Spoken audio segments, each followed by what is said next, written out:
Hi friends, ನಾನು ನಿಮ್ಮ ಗೆಳತಿ ತಾರಾ ಮಾಡುವ ನಮಸ್ಕಾರಗಳು. ಫ್ರೆಂಡ್ಸ್, ಇದು ನನ್ನ ಮೊದಲನೇ ಯೂಟ್ಯೂಬ್ ಚಾನಲ್.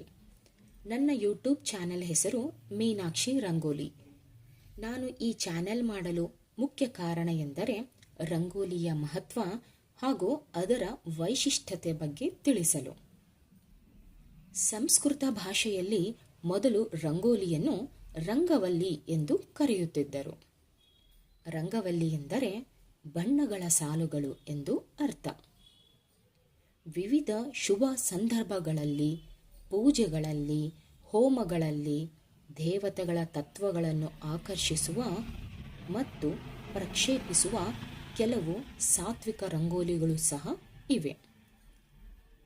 ಮಾರುತಿ ತತ್ವ, ದತ್ತ ತತ್ವ, ಶ್ರೀ ವಿಷ್ಣು ತತ್ವ, ಶ್ರೀಕೃಷ್ಣ ತತ್ವ, ಹೀಗೆ ಅದರ ತತ್ವಗಳ ಅನುಸಾರವಾಗಿ ರಂಗೋಲಿಯನ್ನು ಬಿಡಿಸುವುದು ನಮ್ಮ ಪಾರಂಪರಿಕವಾಗಿ ಬಂದಿರುವ ಒಂದು ಅದ್ಭುತವಾದ ಕಲೆ ಹಾಗೂ ಶುಭ ಸಂಕೇತವೂ ಆಗಿದೆ. ಹಿಂದಿನ ಕಾಲದಲ್ಲಿ ಮನೆಯ ಮುಂದೆ ಸೆಗಣಿ ಸಾರಿಸಿ ಅಕ್ಕಿ ಹಿಟ್ಟಿನಿಂದ ರಂಗೋಲಿಯನ್ನು ಹಾಕುತ್ತಿದ್ದರು.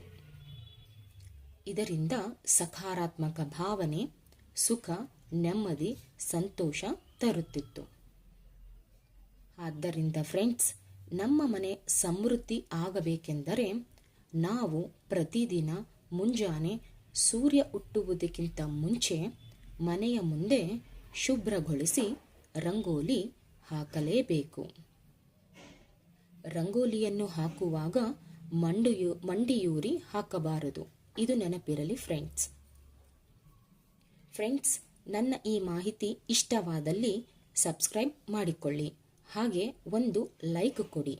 ಮುಂದಿನ ವಿಡಿಯೋದಲ್ಲಿ ವಿವಿಧ ರೀತಿಯ ರಂಗೋಲಿಯ ಜೊತೆ ನಾನು ನಿಮ್ಮ ಮುಂದೆ ಬರುತ್ತೇನೆ. Thank you friends.